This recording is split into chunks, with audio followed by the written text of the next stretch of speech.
pick up a movie, and in those days, you had those movie rental shops. So she goes out to pick up a movie to watch as a study break, and she bumps into these four boys. And when she comes back, they sort of invite themselves over to her house, these four boys, and they say, "Can we come over to watch the movie?" And she says, "Okay." And when she does invite them, they start acting funny. As she watches the movie, and there's no one at home. Her parents and her brother have gone for the wedding, and then they rape her. They rape her that night, and when her parents come back, she's too embarrassed to tell them what has happened, and she goes into a depression. So, and this is a true story. So I'm going to just read a little bit of that section. What happened? So this is, the story is told from two points of view, her brother's and hers, and so this is Naz. And Naz means pride. So the story also means how her own pride was broken by the injustice that was done to her.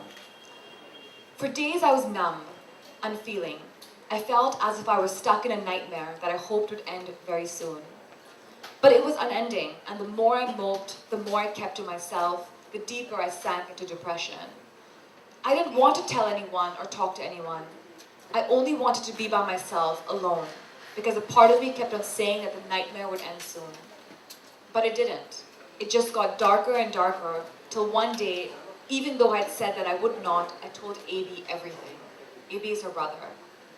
Once I did, I felt as if a huge weight was lifted from my shoulders, but I was also more scared. What would happen now? AB was shocked, angry, violent, sad. He broke down and holding his head in his hands, he blamed himself for everything, for befriending those criminals, for bringing them home, for his poor judgment. But unlike me, despite being devastated, he took action, beginning by telling my parents. Papa did not want to go to the police. He did not trust them. He thought that we should deal with it ourselves, instead of turning it into a public scandal handled by inept authorities. Mom, on the other hand, was both livid and crying at the same time, put her foot down and told him that she would move heaven and earth to make sure that those boys got sentenced, and that to happen we had to seek redress and get justice. And justice we did get. Within weeks, all four boys were charged with rape. Nab, Arjun and Rakshay were sentenced to lifetime terms in prison. Ronak was below 18, was sent to a juvenile correction center. The judge, a kind old lady, assured us that she would ensure that he got his due punishment, though it looked unlikely at the present moment.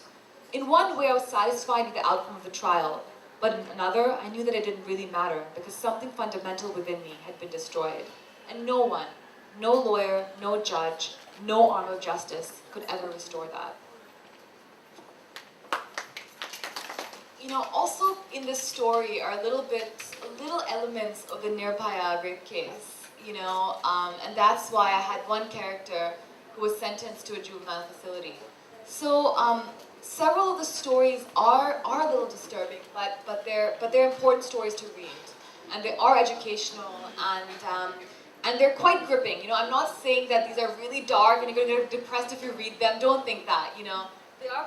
They are pretty gripping. They are pretty thrilling, and I do think that especially if you like crime stories, these are exciting to read as well.